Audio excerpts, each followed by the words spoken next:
Bienvenidos al capítulo de aplicaciones específicas de la ecografía. En este módulo trataremos la ecografía de glándulas salivares. A continuación, el índice que vamos a seguir, comenzaremos con unos conceptos generales del síndrome de Sjögren y de la ecografía de glándulas salivares, qué es lo que vamos a evaluar con la ecografía y cuáles son sus ventajas con respecto a otras técnicas de imagen de las glándulas salivares y en concreto en el diagnóstico del síndrome de Sjögren. Pasaremos por los requisitos de una nueva técnica de imagen, cuáles son los requisitos que ya ha cumplido la ecografía, cuál es su valor pronóstico o el que se está ya planteando que puede tener las alteraciones de las glándulas salivares en pacientes con síndrome de Sjögren. Brevemente repasaremos lo que se conoce en población infantil, unos casos clínicos que ayudarán a recordar mejor estas alteraciones y finalmente unas conclusiones. El síndrome de Sjögren es una enfermedad autoinmune sistémica que se produce por la desregulación de linfocitos T y linfocitos B. La infiltración de los linfocitos en las glándulas exocrinas produce acúmulos linfocitarios y una destrucción progresiva del parénquima glandular. Todo este proceso se produce de forma asintomática, excepto en ese 20-25% de pacientes que se presentan con parotiditis. Finalmente, la destrucción glandular va a llevar a una pérdida de función y los síntomas principales de los adultos, la serostomía y la seroftalmía. Lamentablemente, en estos pacientes la enfermedad ya lleva mucho tiempo presente antes de comenzar con los síntomas y al diagnóstico pueden presentar una pérdida de función irreversible. La ecografía nos permite en modo B evaluar la ecoestructura de las glándulas salivares. Podremos ver las estructuras superficiales o profundas modificando los parámetros ecográficos, la frecuencia, la ganancia, la profundidad o el foco. Y cuando queramos evaluar la vascularización utilizando el modo Doppler, podemos evaluar aquellos flujos altos de arterias o vasos grandes y aquellos flujos lentos de procesos inflamatorios mediante también la modificación de sus parámetros, entre ellos el PRF. Al igual que en la ecografía musculoesquelética, ya sea en población infantil como en adultos, podemos evaluar la estructura glandular, la estructura anatómica y por lo tanto el daño estructural producido por el proceso inflamatorio.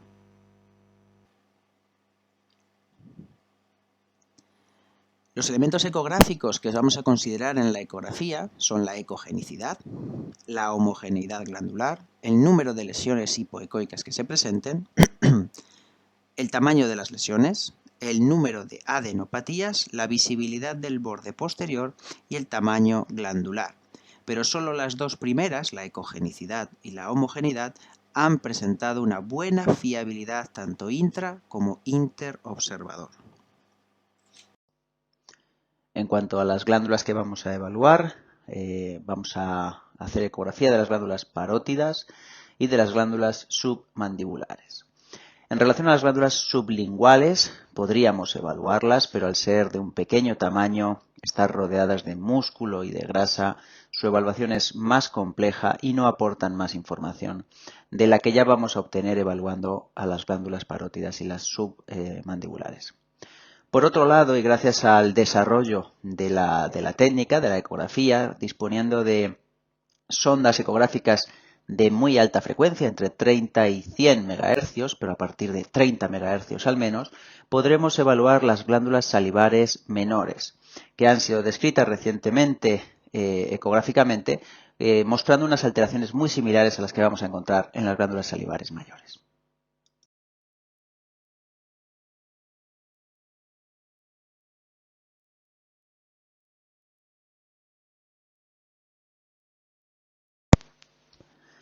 Bien, centrándonos ya en las ventajas que la ecografía nos ofrece al evaluar las glándulas salivares mayores en comparación con aquellas técnicas que ya disponíamos, lo podemos comparar con la resonancia magnética. En este sentido, la ecografía es más rápida, más barata, sobre todo es más sencillo de repetir en el tiempo y no necesita ningún contraste para evaluarlo.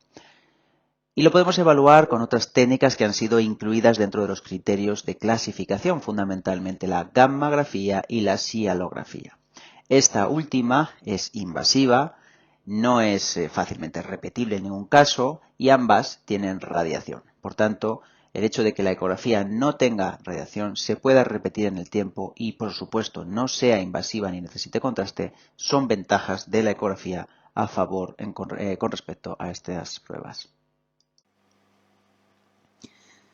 Si estamos interesados en implementar una técnica de imagen, idealmente esta debe demostrarse como sencilla de realizar, como factible en la clínica rutinaria, aceptada por los pacientes y además tener una fiabilidad interobservador adecuada y evaluar, por supuesto, aquello que queremos evaluar.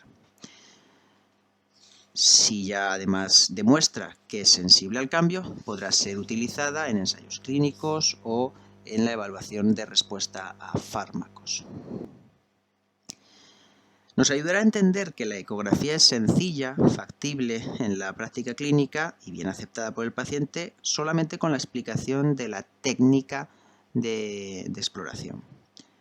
Con el paciente tumbado boca arriba, con el cuello ligeramente extendido, evaluaremos primero la glándula submandibular en longitudinal, como vemos en la imagen 1, y obtendremos una imagen como la de la diapositiva.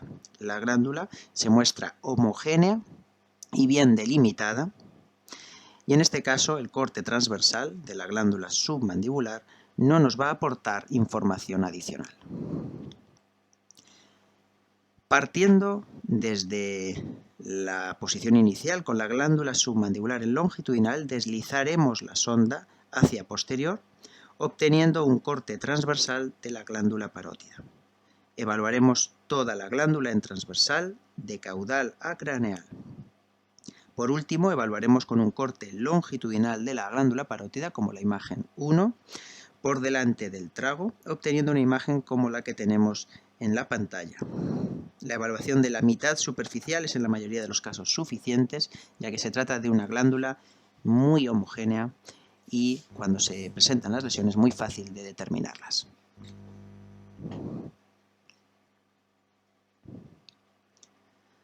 La ecografía de glándulas salivares es rápida, unos 5 o 10 minutos como mucho, es bien aceptada por los pacientes y puede ser suficiente con una sesión teórica y una sesión práctica para conseguir un aprendizaje aceptable de la exploración e interpretación.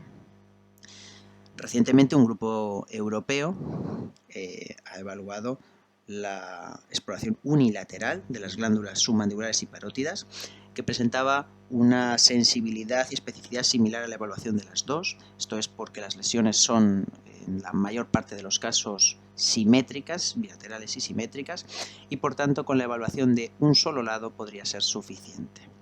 Sin embargo, teniendo en cuenta que no es una exploración que tome mucho tiempo, mi recomendación es hacer la exploración completa y evaluar ambos lados, ya que la presencia de ciertas adenopatías también es conveniente realizarla. Como podemos ver en las imágenes, la submandibular en la parte izquierda y la parótida en la parte derecha son homogéneas y bien reconocibles, y cuando presentan patología también es fácil de reconocer. Con respecto a la escala de graduación de las lesiones ecográficas de las glándulas salivares, se han propuesto varias escalas de graduación de la ecoestructura, haciendo un sumatorio después del resultado de cada glándula. Desde la escala de 3 grados, de normal, leve y evidente, propuesta por Wernicke en 1996, la de 4 grados, normal, leve, moderada y severa, propuesta por De Vita en 1992, a la de 5 grados basada en el tamaño y en el número de las lesiones que se muestran. El punto de corte óptimo para cada una de estas escalas de graduación se ha establecido, para las más utilizadas, la de 4 y la de 5 grados, en 7 para la primera y en 15 para la segunda. Y en el último año, Omerac ha propuesto una escala de graduación de 4 grados con el objetivo de homogeneizar la ecografía de glándulas salivares, en las que los grados 0 son aquellos en los que el parénquima glandular es homogéneo, similar al del tiroides sano, que tenemos en la imagen en la izquierda. El grado 1, una leve heterogeneidad del parénquima glandular, sin evidenciarse lesiones ovaladas hipoecoicas en su interior. El grado 2, moderada heterogeneidad con lesiones hipoecoicas ovaladas dentro del parénquima, sin embargo se puede seguir viendo parénquima glandular normal. Y en el grado 3 es un parénquima completamente heterogéneo con imágenes hipoecoicas e hiperecoicas sin áreas de parénquima normal. Dentro de la fiabilidad, la heterogeneidad del parénquima glandular ha sido el hallazgo ecográfico más fiable y también más relacionado con el síndrome de Sjögren. En esta diapositiva os muestro algunos ejemplos de una ecografía de glándulas salivares en modo B que cumplen con las definiciones propuestas por Omerath, tanto para las glándulas submandibulares, como podemos ver, como para las glándulas parótidas. Por lo general, como he comentado, el parénquima parotidio es más homogéneo y permite detectar mejor las lesiones ecográficas y diferenciar mejor los diferentes grados. La fiabilidad intra e interobservador se ha evaluado en múltiples estudios, con distintas escalas de graduación y con resultados entre buenos o excelentes. Sin embargo, el modo Doppler no ha tenido tan buenos resultados y son pocos los estudios que lo han evaluado. La mayoría de los estudios evaluó la fiabilidad interobservador con 2 observadores, máximo 3, con amplia experiencia en la realización de ecografía de glándulas salivares, y muy poquitos han evaluado la fiabilidad intraobservador, pero los resultados son excelentes. En el interesante estudio de Damianov y colaboradores de 2016, se evaluó la fiabilidad interobservador entre múltiples observadores con distinto nivel de experiencia, en ecografía de glándulas salivares y en 2 ejercicios de fiabilidad. Los resultados fueron buenos o excelentes, mayores en aquellos exploradores con experiencia, lógicamente, y en las glándulas parótidas. Sin embargo, cuando se evaluó la fiabilidad interobservador en el modo Doppler, los resultados fueron desalentadores. Otro de los aspectos en los que más información se dispone es la sensibilidad y la especificidad de la ecografía de glándulas salivares en el diagnóstico del síndrome de Sjögren. La sensibilidad presenta datos muy variables, desde el 30 al 92%, pero la mayoría se posicionan en torno al 70% de sensibilidad. Y la especificidad es uno de sus puntos fuertes, con resultados consistentes por encima del 80% y en algunos casos por encima del 90%. Sin embargo, estas lesiones no son patognomónicas, aunque sean muy específicas, y podemos encontrarlo también en enfermedades como la sarcoidosis o en el síndrome de hiper-IgG4. Mide la ecografía de glándulas salivares la lesión glandular propia de los pacientes con síndrome de Sjögren. A favor de ello hablan estos 2 estudios del mismo grupo de investigadores que evaluaron de 0 a 3 la ecoestructura glandular de los pacientes con síndrome de Sjögren primario y de pacientes con síndrome seco no autoinmune en uno de ellos y con conectivopatía indiferenciada en el otro. En ambos casos, la graduación ecográfica media fue muy superior y patológica en los pacientes con síndrome de Sjögren y normal en el resto de pacientes. La sensibilidad y la especificidad en ambos estudios también fue muy similar, de en torno al 65% de sensibilidad y al 96% de especificidad. Por tanto, ven diferencias entre los pacientes con síndrome de Sjögren y aquellos en los que se presenta otro tipo de enfermedades del tejido conectivo o un síndrome seco no autoinmune con una sensibilidad y una especificidad muy buenas. Otro de los temas más estudiados es su utilidad en la inclusión de la ecografía de glándulas salivares en los criterios de clasificación del síndrome de Sjögren. Por un lado, se ha evaluado la sensibilidad y especificidad de los criterios si la ecografía se incluía en lugar de otras pruebas ya utilizadas como la sialografía o la gammagrafía salivar, obteniendo unos resultados muy parecidos. Por tanto, el intercambio de las pruebas que se hacen hasta el momento, sialografía y gammagrafía, por la ecografía, mantendría la sensibilidad y especificidad de los criterios. También se ha evaluado la repercusión de la sustitución de dichos ítems por la ecografía de glándulas salivares, y en este sentido la sensibilidad y la especificidad han mejorado ligeramente. Como podemos ver, se han propuesto tanto con los criterios americanos europeos del 2002 como los de 2012 americanos y los conjuntos del 2016, y en todos ellos los resultados son similares. Por ejemplo, en este elegante estudio del grupo OMERAC, publicado en 2017, que comparó todos los criterios de clasificación propuestos en los últimos 20 años, se confirmó que la sensibilidad y especificidad de todos ellos es similar y que la concordancia con la ecografía patológica con el hecho de cumplir los criterios es superior al 75% con todos ellos, ligeramente superior, por ejemplo, con los criterios del 2012. Y la especificidad es una de las cosas además más destacables y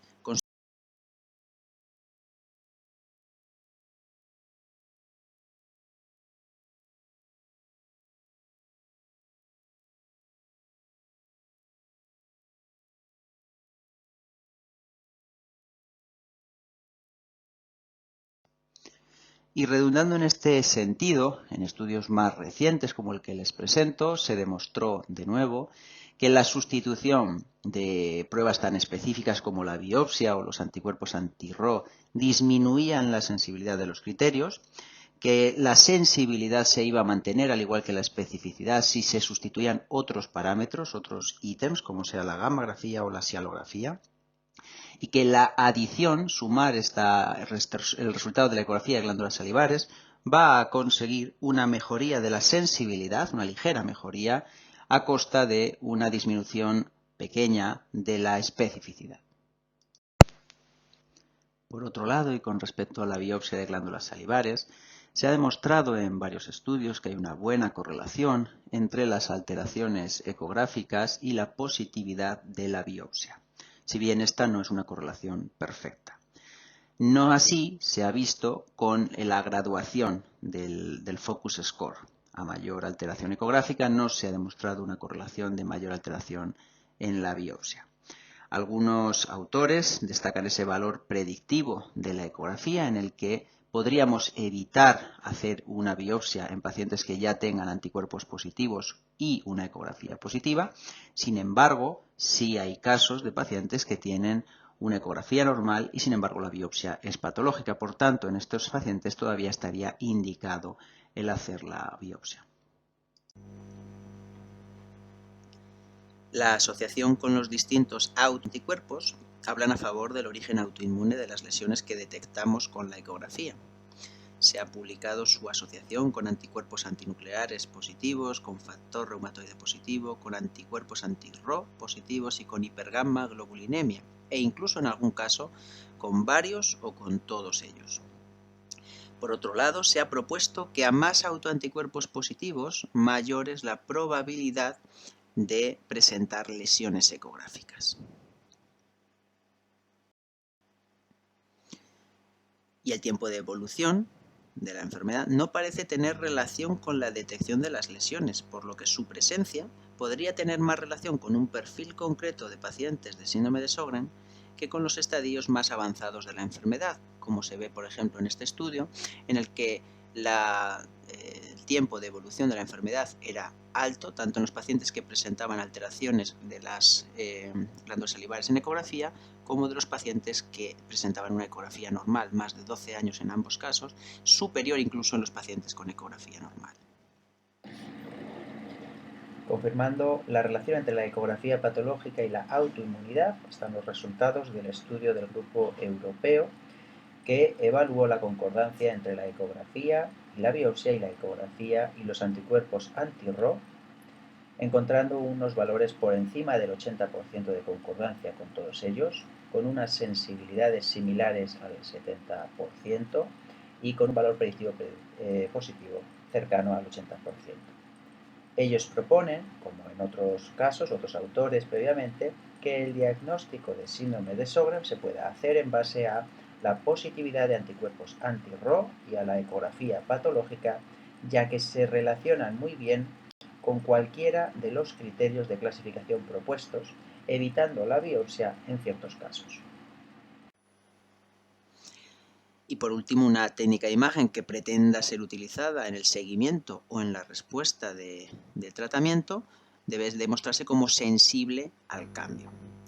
A favor de que la ecografía de glándulas salivares es una herramienta sensible, están estos dos ensayos clínicos, uno francés y uno británico, que evaluaron a una pequeña parte de los pacientes incluidos en los ensayos clínicos TEARS y TRACTIS respectivamente. Son pacientes con síndrome de Sjögren primario que son tratados con rituximab o con placebo y se evalúa la respuesta clínica y también ecográfica pasados unos meses. En el estudio francés se evaluaron 28 pacientes, 14 tratados con rituximab, la mitad con placebo. Evaluaron la ecografía de glándulas salivares en el momento basal y a los 6 meses, con una graduación de la ecoestructura de 0 a 4, encontrando una mejoría de 1 grado en los pacientes que han sido tratados con rituximab en comparación con los tratados con placebo. Evaluaron también el tamaño glandular y la señal Doppler sin encontrar diferencias entre ambos puntos, basal y a los 6 meses. Por otro lado, el estudio británico evaluó 56 pacientes, la mitad con rituximab, la mitad con placebo, y evaluaron ecográficamente en el momento basal y a los 12 meses, en este caso más tiempo de seguimiento, más tiempo de evolución. Evaluaron la ecoestructura en 4 grados, la homogeneidad de la definición del borde posterior, el tamaño de las lesiones y también el número de ganglios. Encontraron una leve mejoría en aquellos pacientes tratados con rituximab con respecto a los tratados con placebo, que dependía de una mejoría en la definición del borde posterior. Por tanto, la mejoría que descubrieron, que encontraron, depende de la definición del borde glandular, que es uno de los aspectos menos fiables en la evaluación de las glándulas salivares. Además, estos son estudios que incluyeron muy poquitos pacientes y que la mejoría que encontraron también fue muy pequeña. Quizá por ese escaso seguimiento, 6 o 12 meses, o quizá porque son pocos pacientes, pero es necesario todavía más estudios con más pacientes que eliminen las dudas sobre la sensibilidad al cambio que existen todavía sobre la ecografía de glándulas salivares.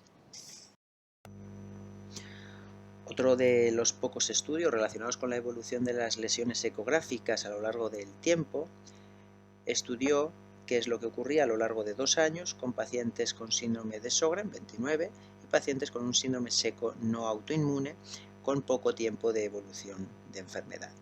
Graduaron las lesiones en 5 grados, de 0 a 4, y además de confirmar grados mayores en aquellos pacientes con síndrome de Sjögren, no vieron cambios ecográficos a los 2 años. Las lesiones se mantuvieron a los 2 años.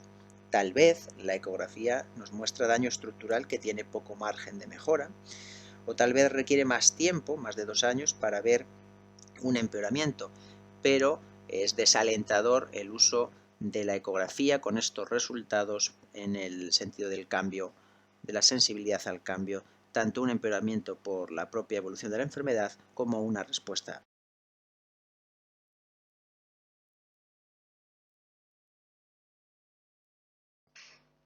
Y un aspecto más reciente, aunque ya desde hace muchos años se lleva comentando, es el posible valor pronóstico de la ecografía de glándulas salivares en pacientes con síndrome de Sjögren.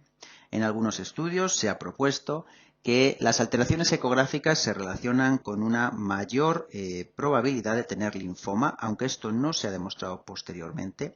Otros estudios lo han relacionado con más alteraciones, más manifestaciones extraglandulares, especialmente la vasculitis o las manifestaciones de nervio periférico.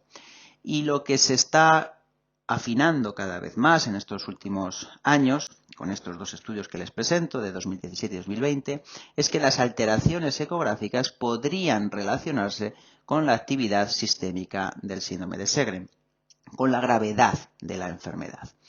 Aquellos pacientes que tenían una ecografía normal tenían una enfermedad mucho más leve que los pacientes que tenían unas alteraciones ecográficas altas.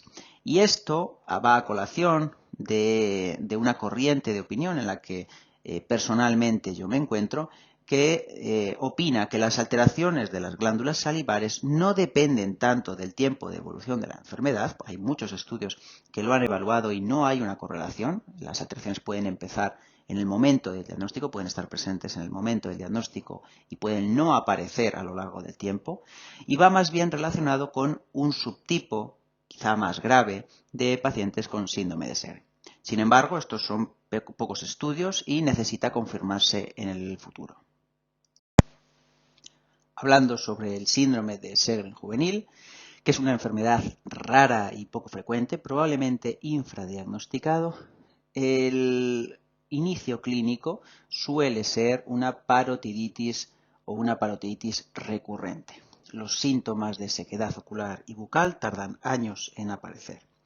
En relación con las alteraciones ecográficas, se han demostrado imágenes similares a las de los adultos en pacientes con Sjögren juvenil, con un aspecto algo más quístico y burdo que el que vemos en los adultos.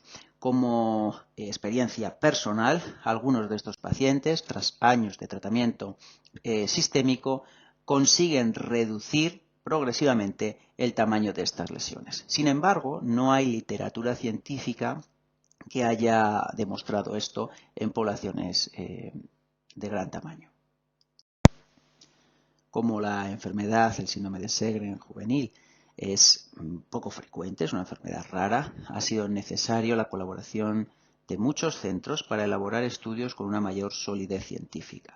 Hay dos recientemente publicados, uno con más de 60 pacientes y otro con colaboración americana, en el que hay al menos 300 pacientes, en el que se ha valorado cuál es la importancia de los criterios de clasificación de los adultos, que no son suficientemente sensibles en la población infantil por varios motivos. Uno, que muchos de estos pacientes no realizan o no se les solicitan las pruebas necesarias para aplicar los criterios, por ejemplo la gammagrafía o incluso el test de Schirmer. Y por otro lado, en los pacientes en los que sí se dispone de toda esta información, solamente en torno al 30% de los pacientes cumplen los criterios de clasificación, sobre todo dependiendo de la sequedad ocular y bucal. Sabemos que esto aparece años después y, por tanto, para tener una buena sensibilidad al comienzo de la enfermedad, sería necesario incluir la parotiditis recurrente como uno de los ítems. Se está trabajando para que esto pueda ser así. En relación con la ecografía de glándulas salivares, se ha visto que la proporción de pacientes con Sjögren juvenil que presenta alteraciones ecográficas es muy alta, incluso mayor que en pacientes adultos, y que se asocia con autoanticuerpos positivos, especialmente anti-Rho, anti-La y factor reumatoide. Por último, ¿qué es lo que ocurre cuando, disponiendo de la ecografía de glándulas salivares como una técnica diagnóstica más para evaluar pacientes con síndrome seco, nosotros hemos evaluado, esto es experiencia personal, el impacto que tiene la solicitud y el resultado de la ecografía en práctica clínica habitual? Lo que hemos visto es que realmente la frecuencia de alteraciones ecográficas cuando se solicita de forma rutinaria es muy baja. En torno al 13% de los pacientes presentaron alteraciones. Sin embargo, muchos de estos pacientes se les solicitó, la mayoría, por un síndrome seco, pero también había una solicitud dependiente de la enfermedad que el paciente presentaba. Muchos pacientes con enfermedad autoinmune, lupus, Sjögren ya ha descubierto que no tenía valoración ecográfica, artritis reumatoide, etcétera, con la intención de completar el estudio más que evaluar una sequedad o un diagnóstico de Sjögren secundario. Y cuando estos ya lo centrábamos en los pacientes que tenían un diagnóstico de Sjögren, tanto primario como secundario, la frecuencia fue similar a la que ya está descrita. Algo más del 50% de los pacientes presentaban alteraciones ecográficas. También se asoció con anticuerpos positivos y los pacientes que se les solicitó en práctica clínica solamente por síndrome seco, esta frecuencia de alteraciones ecográficas también fue muy bajita, no llegó al 9%. Estos pacientes que tenían alteraciones, que eran pocos como digo, todos ellos cumplieron criterios de clasificación de síndrome de Sjögren. Pasamos al caso clínico que ilustra la utilidad práctica más importante de la ecografía, el diagnóstico, con una mujer de 46 años con sequedad de ojos y boca de años de duración, sin fármacos, infecciones u otros motivos para justificarlo. Presenta además un factor reumatoide positivo.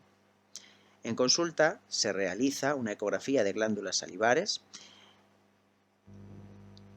Y en los extremos podemos ver las glándulas parótidas y en las imágenes centrales las submandibulares, donde se demuestran unas glándulas heterogéneas con lesiones hipoecoicas, ovales o generalizadas, intraparenquimatosas de forma simétrica, lo que ayuda a un diagnóstico en la misma consulta, ya que nos restringe el posible origen de esta enfermedad al síndrome de Sjögren, principalmente a la sarcoidosis, como hemos comentado, o al síndrome de hiper-IgG4.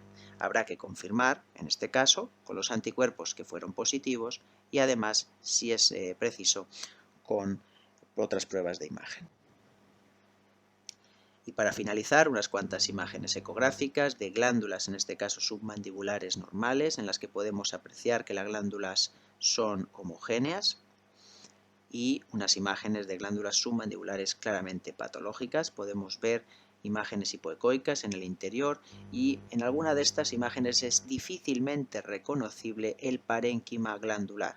Esto también es frecuente, en el que solamente puedes detectar que ahí existe una glándula porque el borde glandular se reconoce todavía bien, mientras que el parénquima es muy heterogéneo, como podemos ver en la imagen superior izquierda. Las parótidas, como he comentado, son más sencillas de detectar alteraciones. En la izquierda tenemos una imagen normal, muy homogénea e hiperecoica en este sentido con respecto al tejido celular subcutáneo superior, y en las dos imágenes de la derecha vemos imágenes hipoecoicas dentro del parénquima que hacen que sea una imagen muy heterogénea. Es posible también detectar adenopatías normales en las que podemos reconocer el hilum vascular y el resto del ganglio hipoecoico.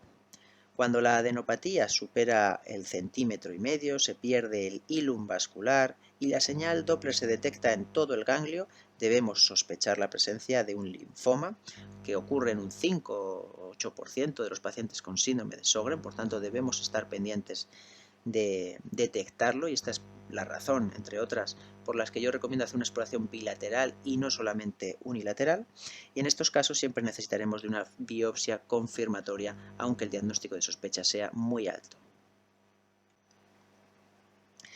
Como conclusiones, la ecografía evalúa la ecoestructura de las glándulas salivares, el posible daño estructural que las glándulas presentan. Es factible, es fiable, es bien aceptada por los pacientes y es rápida. Su sensibilidad es similar a las pruebas de imagen que disponemos a día de hoy y que están incluidas en los criterios de clasificación. Es altamente específica de síndrome de Sjögren, aunque no es patognomónica, y el patrón ecográfico se asocia a autoanticuerpos positivos. No se sabe todavía si su asociación con enfermedades más graves, con asociación con linfomas o con mayor afectación extraglandular, es cierta o solamente se ha sugerido en alguno de los estudios. Y sin más, muchas gracias por vuestra atención. Si tenéis alguna duda podéis contactarme por email o en redes sociales. Un saludo.